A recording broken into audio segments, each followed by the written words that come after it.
Every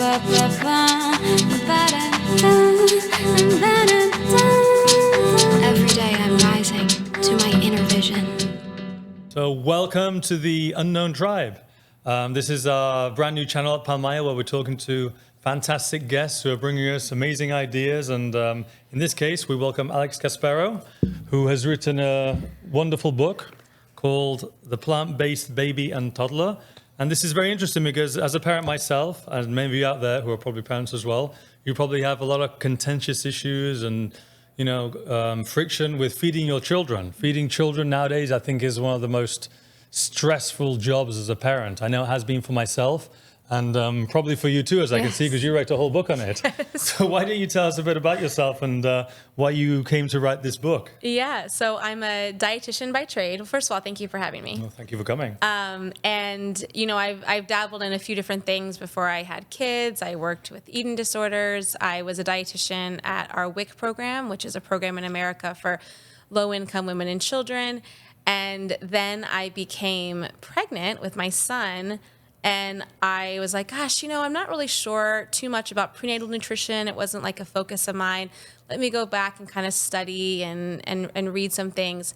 And I found that there was such a huge focus on the importance of meat and a lot about, the best diet for women and how it needs to be really high in iron and the importance of, using red meat specifically for that. And I hadn't eaten meat at that point in like 15 years. And I was just like, well, that's not going to work for me. I'm a dietitian. Let me figure out how I can do this without meat. And it's very easy to do so. And I felt like I kept rubbing up against my doctors and my midwives talking about my diet. And I felt pretty confident in my nutrition and able to sort of push back. And I thought, my gosh, I bet you there are so many women who also have the same beliefs that I do around eating meat and not wanting to and becoming pregnant and not feeling like they have really strong evidence-based resources that they can turn to say to their doctor, no, I don't have to, and I'm going to be okay. I'm going to have a vibrant, thriving pregnancy. And that's really how Plant-Based Juniors was born. We really wanted to focus on pregnancy and sort of the first few years of raising kids and feeding them because at least in America, many of the resources that are out there are very heavy dairy and meat focused. And we wanted to show parents that there was an alternative way and that it wasn't, any sort of compromise, that actually feeding your kids this way provides so many benefits and also really trying to provide the evidence to back it up. We sort of say that we're dietitians, but we come with our facts. We really try to make parents feel empowered about their decisions and make them feel confident that they're doing the best thing for them and their family. Yeah, well, what I find is also regarding what you said about when you got pregnant and the meat and dairy, meat and dairy is always used as the greatest justification for nutritional density. That's right. You need more nutrition, you've got to eat more. But what I always say is that it's very rare someone in the States dies of a lack of protein, right? If anything, we all eat too much anyway. We eat way too much. I'm of a philosophy of less is more. So if you eat the same amount of meals with meat and dairy and everything, which could be good, it could be bad, but if you swap it for plants, sure, you probably have less nutritional density, but you don't even need that much nutritional density in the first place. The reason most people are obese and overweight in the States, anyway, I think 85% of the country is obese or overweight, right? High. Okay, so that is a huge statistic. So it just shows us that people are already eating too much anyway, or too much of the wrong foods. Yeah. You know? And how was your pregnancy then? Did you eat any meat? Did it was great. You eat plants? I didn't. And you just met my children. I have two beautiful, very healthy, very, strong, beautiful kids. And I'm yes. lucky the mother of my children also was 10 years plant-based by then, and the whole pregnancy was plant-based as well. Yeah. And there were no problems at all. Had a natural birth. We had them both at home naturally. Yes, same. Cut the cord at home and everything, and they're super healthy. They've got zero allergies. Yeah. They're doing really well, which we're super happy. Yeah, I felt great. And I think it also just sort of helped to sort of say too, like, I always think I can know all the quote unquote things, but then being in it, I do empathize with parents. Like, there is a fear when you're raising kids and you do second guess yourself. And I really wanted to sort of, my business partner and I, Whitney, who created Plant-Based Juniors with me, really wanted to sort of have this safe place for parents to come and talk about that, you know, because I do think that The whole it's system's scary based creating on life. the whole system's based on fear mongering, Yes. right? I mean, just pregnancy alone, women are fear mongered into no, it's dangerous to have it at home. Yes. You've got to be in the hospital, and I think our mind creates our reality, and if you have certain beliefs, you will create those beliefs in our reality. So if they implant you with all these beliefs of all these things that can happen for you during pregnancy, then you're going to start having these fears, and you'll be too scared to even be empowered enough to have your baby at home. Yeah. I remember we had one ultrasound only actually, just to make sure. And during the ultrasound, the guy said, "No, it's got its cords wrapped around its neck twice. I need to give it an injection of some sort." And we were like, "No, you're not."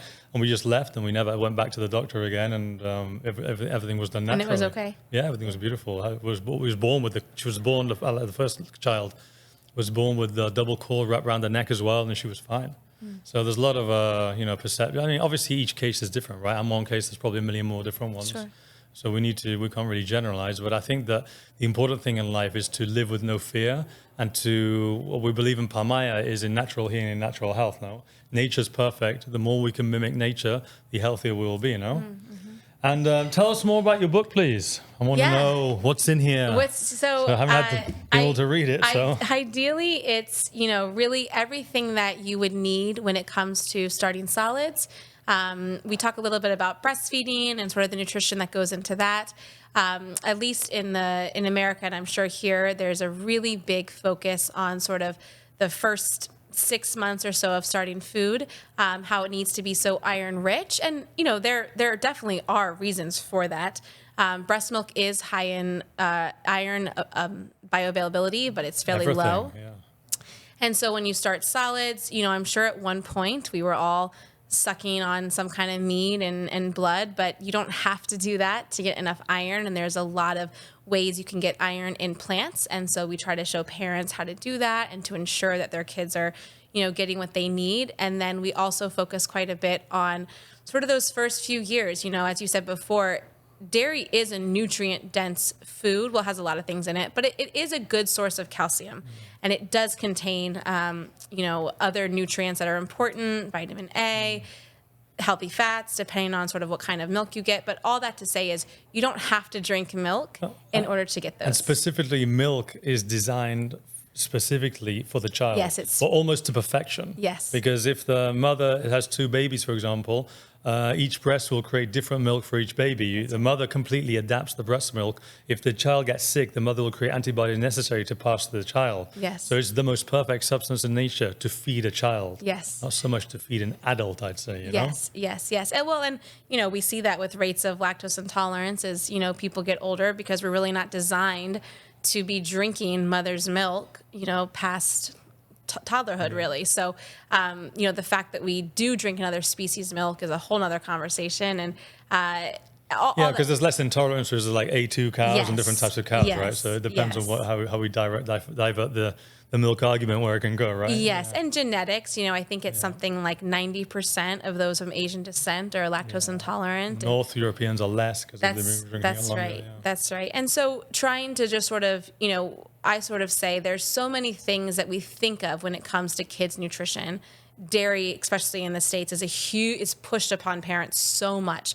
Building bones, strong kids. There's a lot of campaigns around that. And, again, like I understand the importance of calcium. We would also say the same thing is true for all children, but you don't have to have dairy to get there. And so we wanted to, that's a lot of the chapter of the book is, alternatives to dairy, how to get calcium, how to get other nutrients. Protein isn't a concern in most developed countries. Even vegan kids tend to get about 2 times the amount of protein that they need. Well, it's more the amino acid profile, right? Yes. And even that really, as long as you're eating a varied diet with enough calories, really isn't a concern either. So, trying to, again, I think sort of myth bust some of those things and also provide parents like, okay, you hear about the importance of iron. Sure, definitely an important nutrient. Here's how to get that in plants. Importance of vitamin D. Here's how to get that. What about B12? And sort of, helping to really sort of navigate all of these things that they might come up against. And then the other half of the book is a cookbook,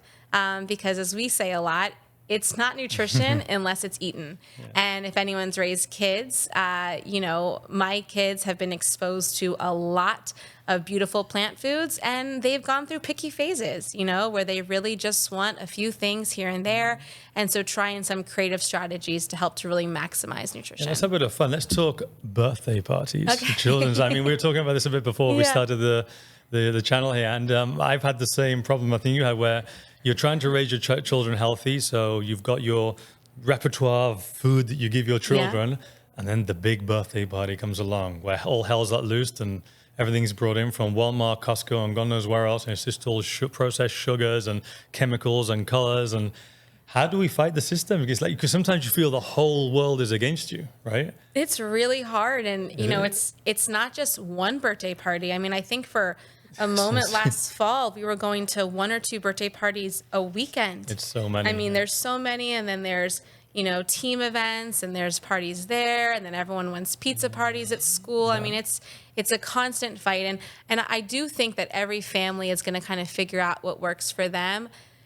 I actually have different approaches with 2 of my kids because they're very different.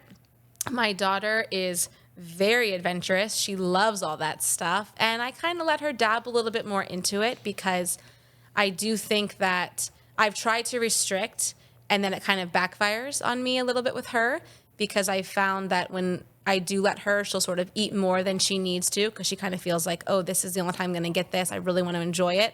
So I've relaxed a little bit, and I've noticed that sometimes she'll eat it, sometimes she won't, and that's fine.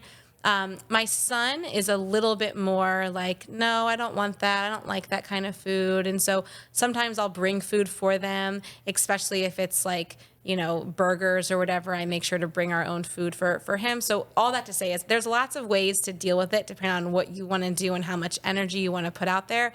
I think that every family is going to figure out what works for them. Sometimes I let my kids just have at it and enjoy. Other times I try to sort of rein it in a little bit. And, I do always come back to the idea that in our home, we eat a very nourishing, lots of plants diet. And I hope that whatever happens out there, when they come home, at least they know that these are the foods that we eat in our home. Yeah, because in my case, what we did is we said to our children as they grew, this is the way we eat at home. Mm-hmm. This is how we do things. Many people do things differently. Everyone can get to choose what they want to do. So when you're at home with us, you eat what we eat. And when you go out, for example, if you're at parties, then, eat whatever you want, and sometimes we'll try and take you things that are good. But if something you want to try it. And both my kids have tried pizzas, they've tried all the cupcakes, they've tried everything.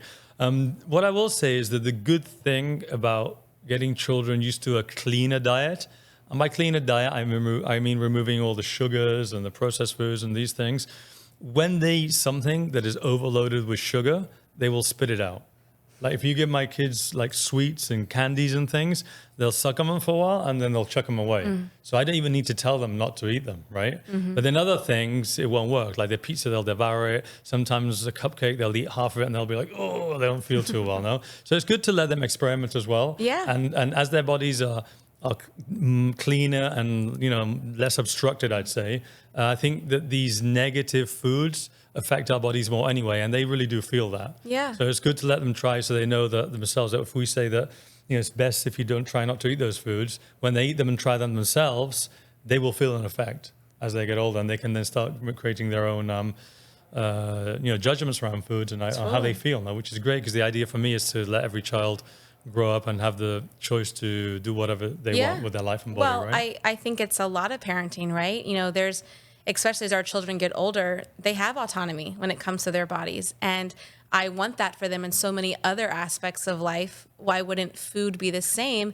At the end of the day, I can't force my kids to eat things. I also know the more that I say, no, don't, it becomes like the forbidden fruit. Like, well, why not? Let me try it. Let me sort of, see what's going on there.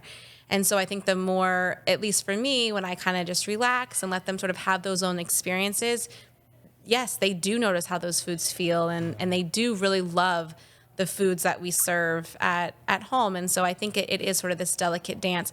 The problem, I think, is that it just becomes, there's so much of it. Like when they were little, it was harder, it was easier to limit how often they were exposed to these foods. But, especially with my son, who's a little bit older, like, it feels like every day there's sort of this navigating of, oh, he's going over at a friend's house. And then he comes home and he's like, oh my gosh, I had Doritos. And I'm like, what? Exactly. Yeah. And it's just, it's tricky. And I do, it's hard. It's tough, yeah. What about the other idea about, for example, accessibility to healthy food, right? So, for example, we're talking about, plant-based diets or like clean foods, and being at a resort like this obviously is not accessible to everyone. And when you come here, it's all very easy, So how can we, how do you, when you're doing all your teachings and things in different areas, how do you cross that bridge when people say, yeah, but I can't afford it? How can I have access to healthier and cleaner foods in a way that lower income households can afford these things, so everyone can be healthier and not just the elite or whoever, everyone needs to be able to be healthier. And I think there are ways that the world can be healthier, no? That's right. This is actually a passion area of mine because, like I mentioned before, when I first started out working as a dietitian, I worked with mostly low income women and children, and it's hard. I challenge anyone to take a food budget of a single mom and try to go out there and figure out how to feed your children, without a lot of the higher calorie processed foods. And I've talked to a lot of parents who even will say things like, I'd love to feed my kids these foods, but I'm not sure if they're going to like them. And the risk it's going to take to go and spend the money to bring those foods in, and then they don't eat them, then that's wasted sort of like food money. I mean, there's a lot of things that a lot of families do have to navigate when it comes to food. And unfortunately, especially in America, we don't make it easy with the way sort of our food system is set up. But all that said is a plant-based diet can be as expensive as you want it to be. I think that at the foundation, a lot of whole grains, a lot of pulses, legumes, even tofu, these foods tend to be a lot less expensive than some of their other counterparts. Even going and getting like, a pound of dried beans is going to be a fraction of what you would pay for any kind of animal protein. I do think some of it is learning how to cook it so that it's delicious and kids like it, especially if these foods are new. I'm a big fan of frozen fruits and vegetables as a way to save money. A lot of times frozen fruits and vegetables are picked at the peak of ripeness. And, we sort of know ripeness as like an apex. So at the very top where it's the ripest, it's also where the most nutritional density is going to be. Things like that, no? Yes. And spinach. And, especially if these foods are not common in your home and you're not quite sure, adding a handful of frozen spinach is going to be a really cost-effective way to try it out instead of going and buying a bunch of fresh spinach and then maybe, it goes bad. So I love frozen fruits and vegetables. And then, there are in-season produce that is really accessible. We talked about this earlier, but the reality is 10% of kids get enough fruits and vegetables every day. And so I sort of say whatever strides we can make to increasing those numbers is going to have huge benefits. If all that means is an apple or an orange or a banana or whatever else is going to be more affordable, let's say, than like an organic berry, fine. They all count. I also like to say that if you are on a very limited budget and low-income households, if you almost need to try and avoid putting animal protein on your plate because the bad quality of the animal protein, the way it's industrially raised, the hormones injected, the vaccines injected, all the things that are given to the animals, in the end, you're absorbing it, no? I mean, if you can afford like regeneratively farmed meat where it's come from a farm where you know the guy, and if you have no moral issues with it and you want to eat the animal and it's like super clean and there's nothing to say that that's bad for you in modest quantities, right? So they did the same experiment here in Mexico and with our people who live, for example, in the community, and they have budgets for their family of maybe 50 pesos a day for food. That's $2.50. So we were doing meals and things with $2.50 a day. And in the end, what we found was best is just doing like almost healthy bowls. Yeah, what'd you make? Just a base of rice or a base of beans. Yeah. And on top, we put just some different types of cut vegetables. And then maybe sprinkle over some amaranth and things that we have and things like that. There's lots of little seeds you can get here. There's lots of... there's cacao, for example, which can be more accessible here. There's lots of products in Mexico which are different from the US, which might be a bit more accessible here than there. So you just kind of have to combine the bowl a bit and make it a bit different. It wasn't easy. Yeah, it's hard. It wasn't easy. Yeah. So we're not saying that this is the panacea to every single, the cure to every single disease, right? It's That's right. Well, and one thing I really try to stress is, let's not make perfection the enemy of good.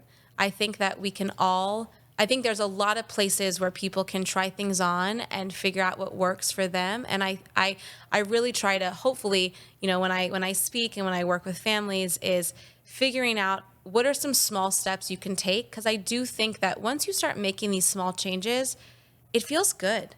Like I really don't believe that most families want to see their kids eating a diet that's really high in ultra processed foods and, always drinking sodas. And I think that these things happen because those foods are cheap.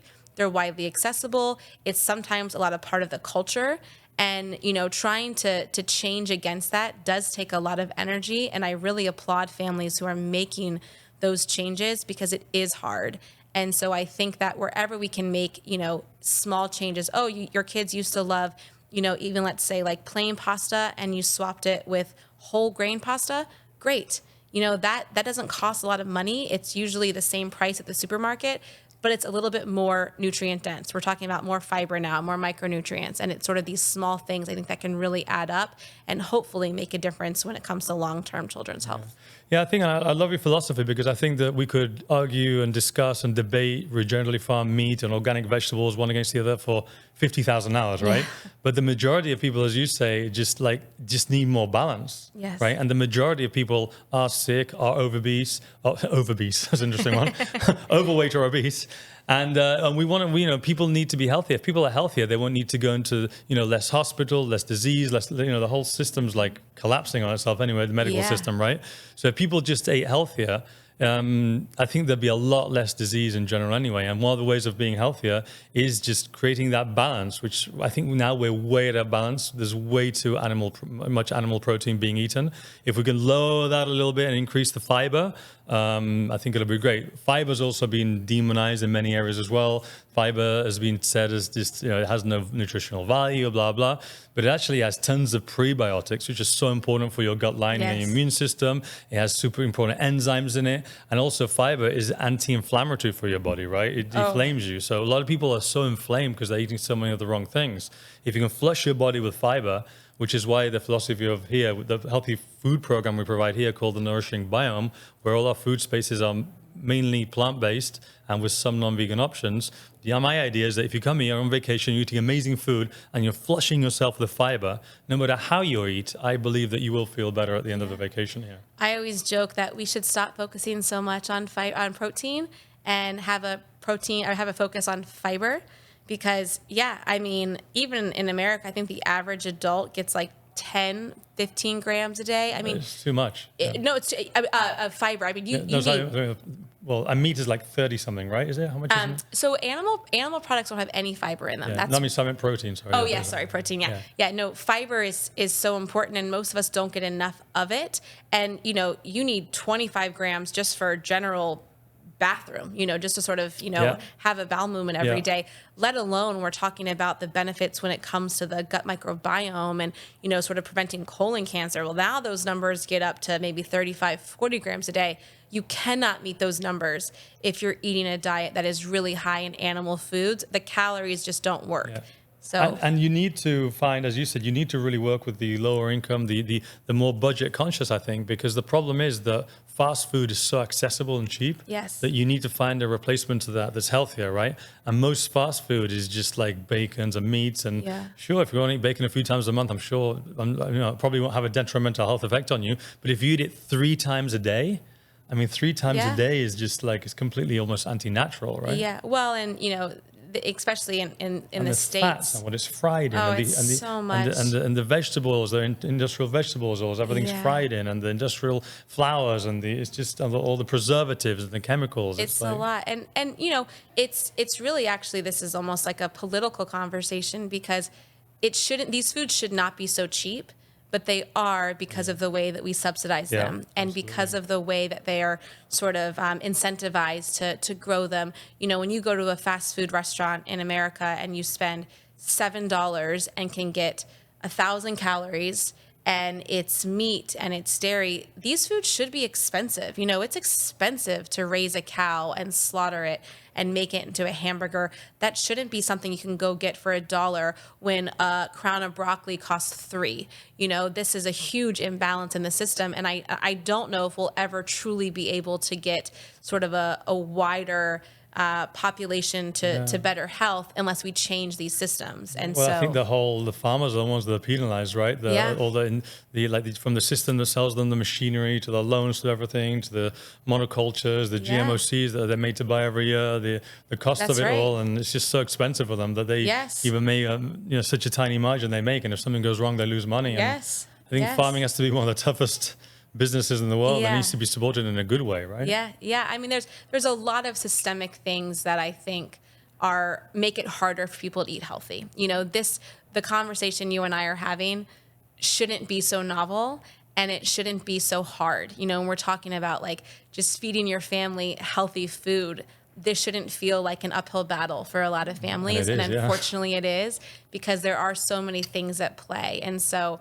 I mean, my philosophy very much is get your plants where you can. I don't think there's going to be any downsides to trying to add more plants to your plate, even if that means, you know, you're still enjoying the animal foods that you want. It's about crowding things out. You know, we only have a set amount of food that we're eating every day. And so when we talk about ratios, if currently, you know, 70% of your plate or your kid's plate is high in ultra processed foods and animal foods, and now we can make that even 50 or 40%, that's a huge change, let alone getting to 80, 90%, you know? And so I think that the more that we can do, and I also recognize that these things take time. You know, like I said, I'm a mom of 2. I deal with picky kids. You know, I know it's that tough. I'll make the most delicious, I think, you know, spinach salad and lots of, you know, seeds and nuts and this beautiful cashew dressing, and they take one bite and they're like, blah. Being there and the rejection's terrible, and all the effort you put in, and you're like, God, I cooked all day long for you, and you're